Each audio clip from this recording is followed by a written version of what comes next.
Un caro saluto al pubblico di Telefriuli, ben trovate, ben trovati come ogni domenica all'appuntamento con lo sguardo dell'anima, e quest'oggi l'appuntamento è il numero 30, il numero di questa trasmissione, dunque un'avventura che è iniziata diversi mesi fa e che davvero è volata via in un soffio fino al numero 30. E allora per l'occasione ci trovate tutti e tre schierati, questo piccolo gruppo, la piccola squadra dello sguardo dell'anima. Don Daniele, buongiorno, e buongiorno anche al nostro Giovanni Lesa, che come sapete di solito è dietro le quinte a lavorare alacremente. Buona domenica a te, buona domenica a voi cari telespettatori.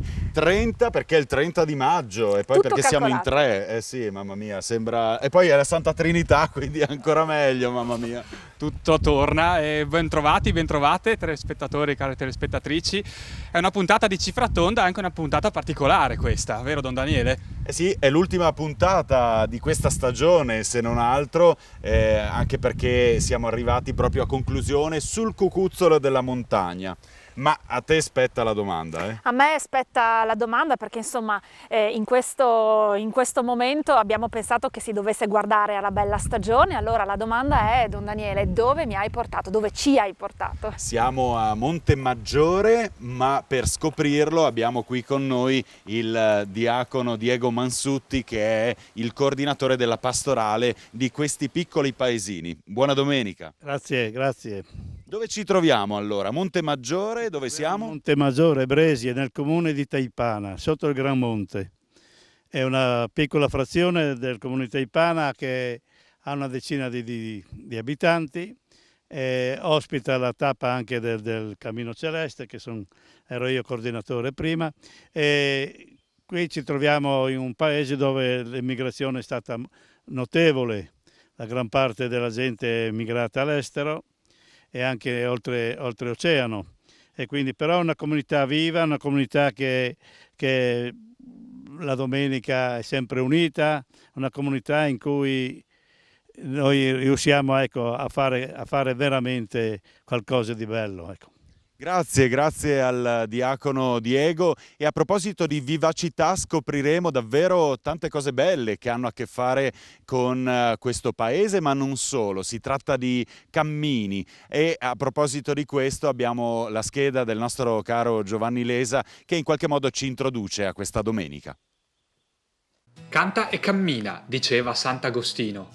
Il Friuli, terra di confine, è da secoli solcato da sentieri che uniscono luoghi di preghiera e di spiritualità, e non solo. Quella del cammino è una pratica che ha sempre contraddistinto l'esperienza spirituale umana. Il pellegrinaggio, per gli antichi, era un autentico spartiacque di vita, con un prima e un dopo. Dall'antico significato penitenziale, oggi il cammino ha assunto un'accezione più ampia, che punta alla valorizzazione del territorio e a una pratica di autentico benessere fisico. Il tutto senza dimenticare l'ancestrale origine spirituale insita nel mettere un passo dopo l'altro, giorno dopo giorno. Anche nel nostro Friuli non mancano le possibilità di svolgere esperienze di questo tipo. Pensiamo al Cammino Celeste, che unisce Barbana al Monte Lussari passando per Castelmonte, ma anche il cammino che unisce le 10 antichissime pievi della Carnia. Il progetto Romea Strata, invece, punta a riscoprire antiche strade che dal Norico scendevano fino a Roma, passando per quello che sarebbe poi divenuto il Friuli. Il tracciato friulano arriva dal valico di Tarvisio, scende nella destra Tagliamento e poi giù, fino alla capitale. Accanto a questi, molti altri percorsi che si snodano nel nostro Friuli stanno trovando nuova vita.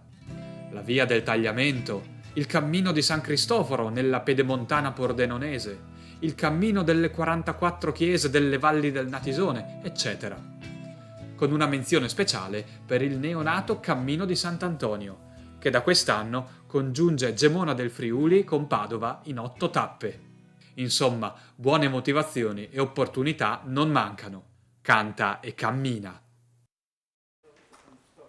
Dunque, grazie al nostro Giovanni Lesa, oggi quindi parliamo di cammini che attraversano la nostra regione, questo bellissimo territorio e che rappresentano anche un'occasione di rinascita per queste comunità che magari appunto si stanno spopolando, che hanno subito lo spopolamento e che trovano un motivo di vitalità proprio sul territorio. Allora noi siamo, come già stato detto, a Monte Maggiore, ma nello specifico siamo alla Vrata Gialla. La Vrata Gialla poi scopriremo che cos'è, che cosa vuol dire, che è un ostello che sarà aperto tra pochissimi giorni, anzi domani, il lunedì 31 maggio, e la particolarità di questa realtà è che è stato preso in gestione da una giovanissima ragazza che è Martina Moretti e che naturalmente è qui oggi insieme a noi. Martina, buongiorno. Ciao a tutti. Ben trovata qui in questo splendido luogo.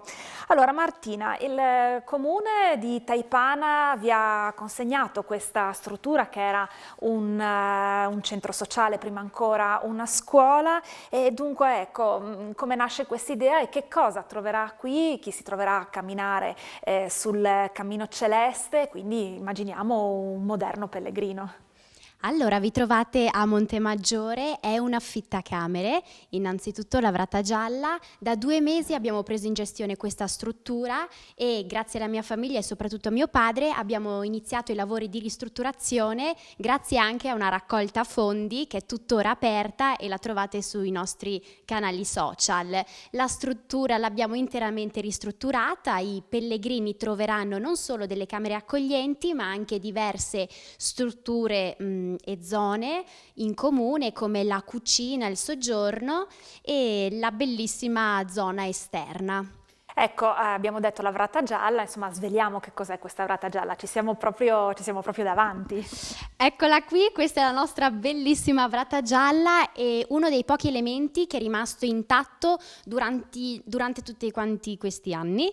La Vrata è circa del 1950, questa struttura un tempo era una scuola che appunto nel corso degli anni ha poi cambiato forma diventando una struttura ricettiva.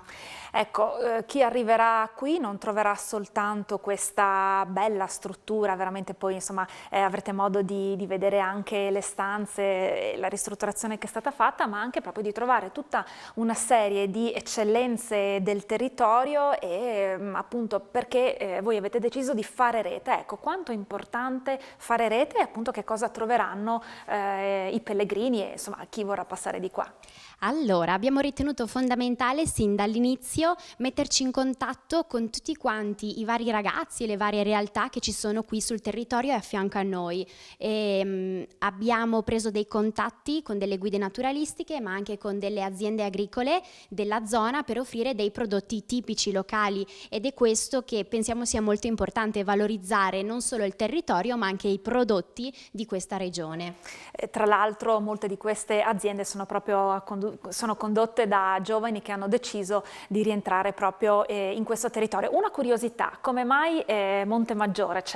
Tu sei pordenonese, si sente anche, ma c'è un legame? Certamente, la mamma di mio papà, ovvero mia nonna, è originaria di questo piccolo paesino. Noi qui abbiamo una casa vacanze e quindi è sin dai tempi passati che frequentiamo questo luogo e appunto quando è venuta fuori questa opportunità di prendere in gestione questa casa abbiamo deciso di metterci in gioco.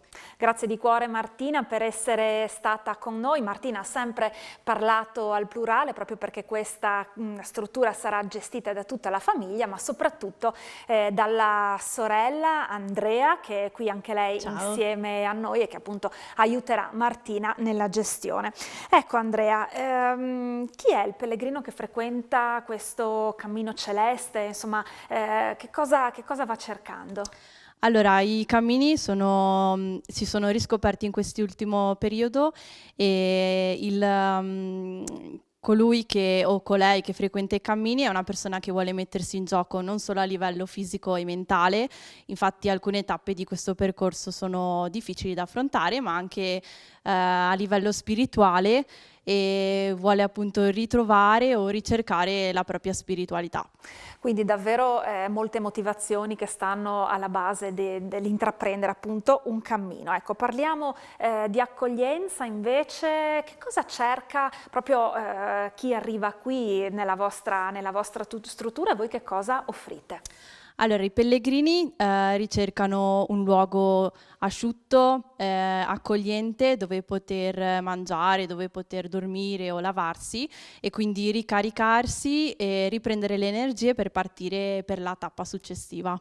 Ecco, quindi voi naturalmente offrite tutto questo, insomma, tra l'altro in maniera molto, molto confortevole. Avete lavorato sodo in questo periodo perché vedo che insomma in 2 mesi avete rimesso tutto a posto. Sì, diciamo che sia tutta la famiglia e anche persone esterne o comunque amici ci siamo messi in gioco e nel tempo libero, insomma, abbiamo dato il tutto e per tutto per riuscire a sistemare il più possibile. Quindi davvero un lavoro di comunità dentro la comunità. Ma parliamo qua di persone che aiutano e ci siamo dati da fare anche noi evidentemente. Don Daniele, dobbiamo sì. lanciare la pubblicità. Sì, io ti ho portato un pennello perché nel frattempo mi sono messo un attimino a dare una mano a Martina e ad Andrea. Perché domani aprono e quindi... Ecco, bene. guarda. Sì, domani aprono, quindi bisogna fare in fretta. E nel frattempo, durante la pubblicità, noi continuiamo a dare una mano. Va bene, Diciamo quindi così. se ci trovate un po' non proprio a posto al nostro ritorno, sapete perché. Pubblicità. A tra poco.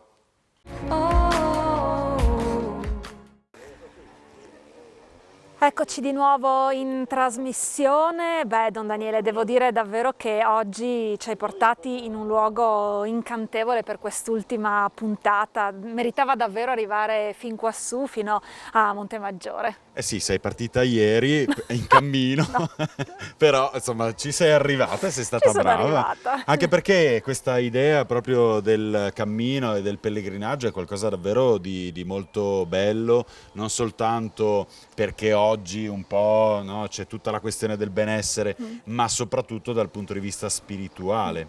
Anche proprio un benessere interiore, appunto, perché camminare, stare in questi luoghi e mettersi alla prova, insomma, è davvero importante. Siamo sul Cammino Celeste, però nella nostra regione non c'è solo il Cammino Celeste, anzi ce n'è un altro che aprirà a breve, che è il Cammino delle Pievi. Allora c'è Martina Del Fabbro, che è animatrice dell'oratorio salesiano di Tolmezzo, che appunto ci parla del suo cammino di pieve in pieve. Eccola intervistata da Giovanni Lesa.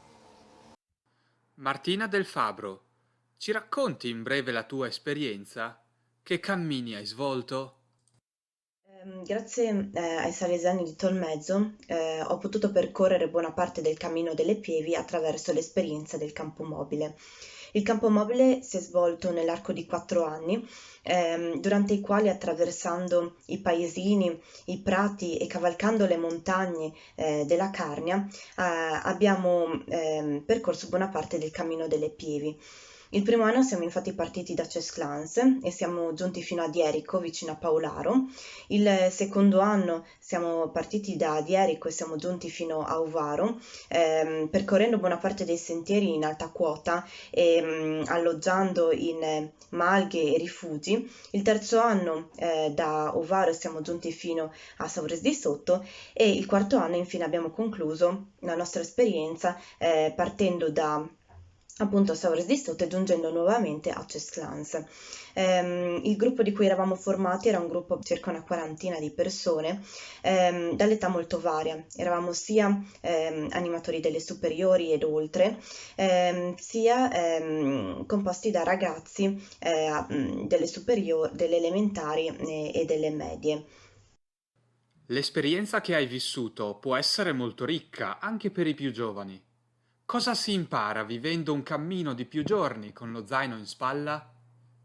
Grazie a questa esperienza del cammino ho imparato soprattutto a rivalorizzare la natura e i bellissimi paesaggi che ci circondano e che tanto arricchiscono la nostra terra e a rivalorizzare soprattutto le cose che possiedo, quello che ho e che molto spesso do per scontato.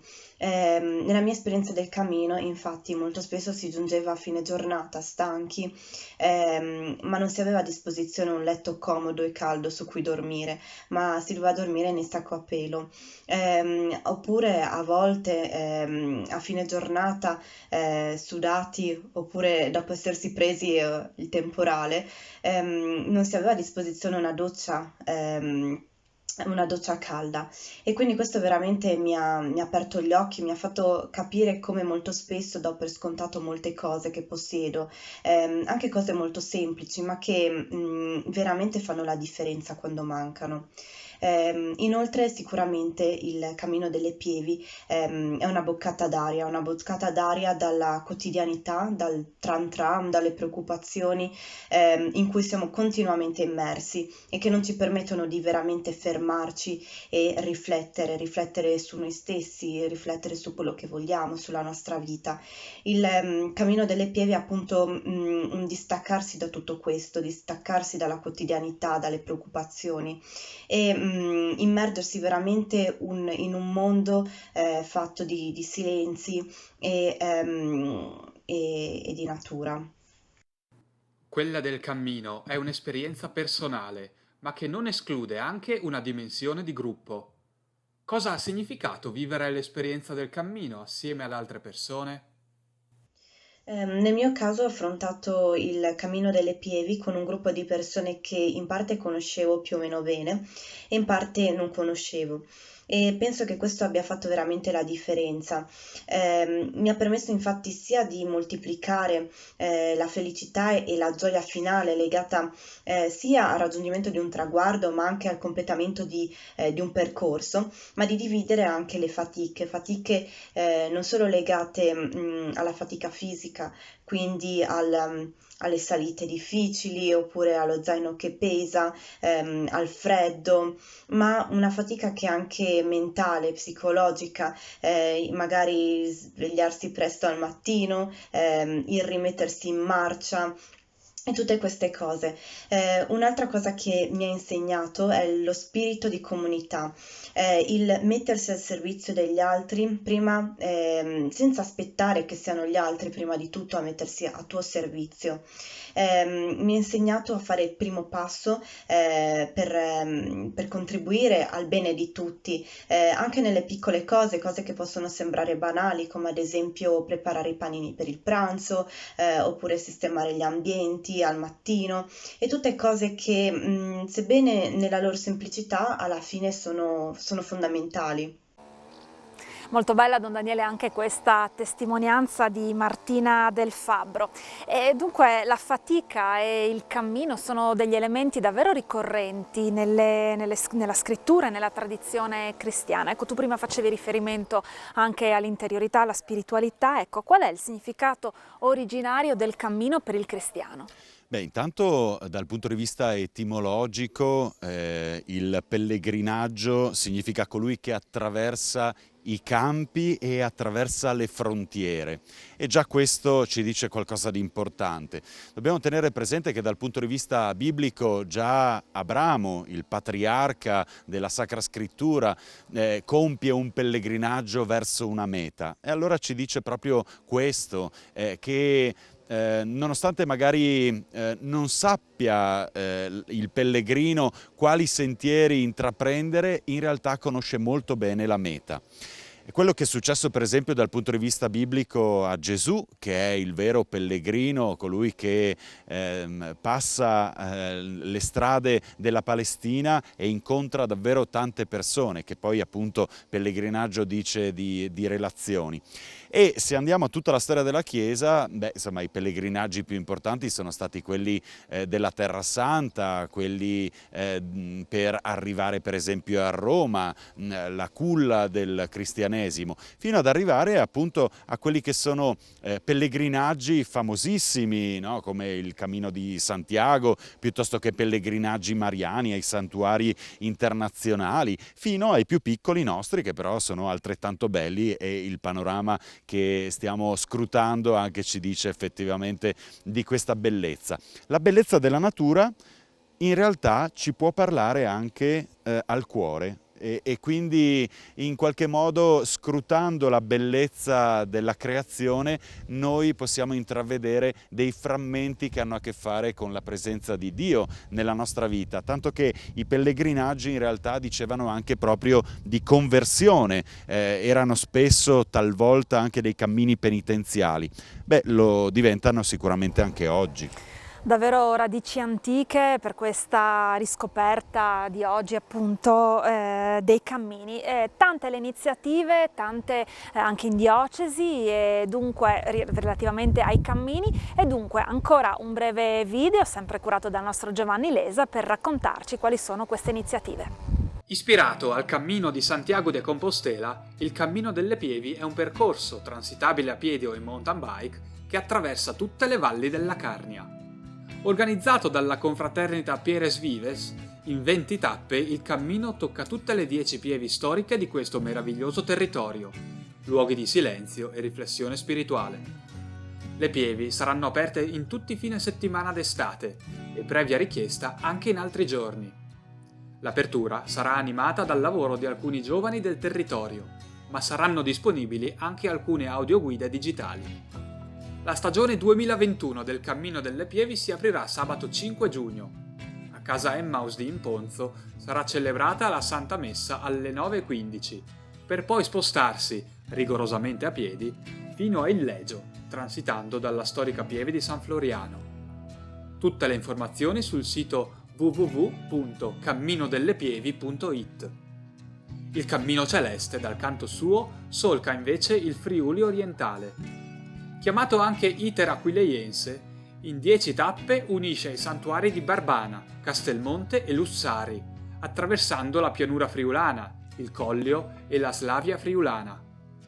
Per assaporare alcune delle tappe di questo cammino, percorso ogni anno da centinaia di pellegrini, l'associazione Iter Aquileiense propone 7 brevi cammini, che, su iscrizione, permettono di approcciare l'itinerario dell'intero Cammino Celeste. La prossima tappa sarà sabato 12 giugno ad Olegna del Collio.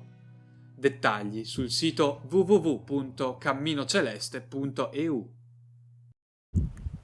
Eccoci all'ultimo scampolo di trasmissione. Don Daniele, una trasmissione davvero emozionante, abbiamo visto anche in questo servizio che ha fatto Giovanni Lesa che naturalmente abbiamo qui con noi, e io scommetto che tu hai qualche domanda da fargli. Eh sì, anche perché abbiamo parlato di cammini e quindi anche Giovanni ha fatto un bel cammino, un camminatore decisamente, a Santiago.